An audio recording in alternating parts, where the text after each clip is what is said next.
حضرت ابو ذر رضی اللہ عنہ سے روایت ہے کہ نبی اکرم صلی اللہ علیہ وسلم نے ارشاد فرمایا، ابن آدم کے ہر جوڑ پر صبح ہوتے ہی صدقہ عائد ہو جاتا ہے، صدقہ واجب ہو جاتا ہے، تو اس کا اپنے ملاقاتی سے سلام کر لینا بھی صدقہ ہے، اس کا اچھی بات کا حکم کرنا بھی صدقہ ہے، اور بری بات سے روکنا بھی صدقہ ہے، اس کا راستے سے تکلیف دہ چیز کا ہٹا دینا بھی صدقہ ہے، اور اس کا اپنی بیوی سے ہم بستری کرنا بھی صدقہ ہے۔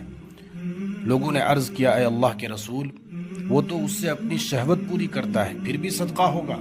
یعنی اس پر اسے ثواب کیوں کر ہوگا؟ وہ تو اس سے اپنی شہوت پوری کرتا ہے۔ تو آپ صلی اللہ علیہ وسلم نے فرمایا، کیا خیال ہے تمہارا اگر وہ اپنی خواہش کو، یعنی اپنی اسی شہوت اور خواہش کو بیوی کے بجائے حرام طریقے سے پوری کرتا، تو اس پر اسے گناہ ہوتا یا نہیں ہوتا؟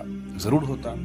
تو اسی طرح جب وہ اپنی شہوت کو حلال طریقے سے پوری کرے گا تو اسے اس پر اجر ملے گا۔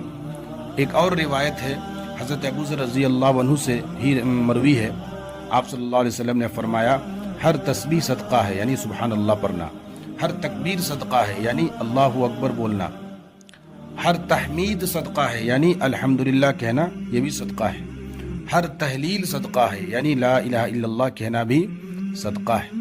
اللہ تعالی ہم سب کو عمل کی توفیق عطا فرمائے۔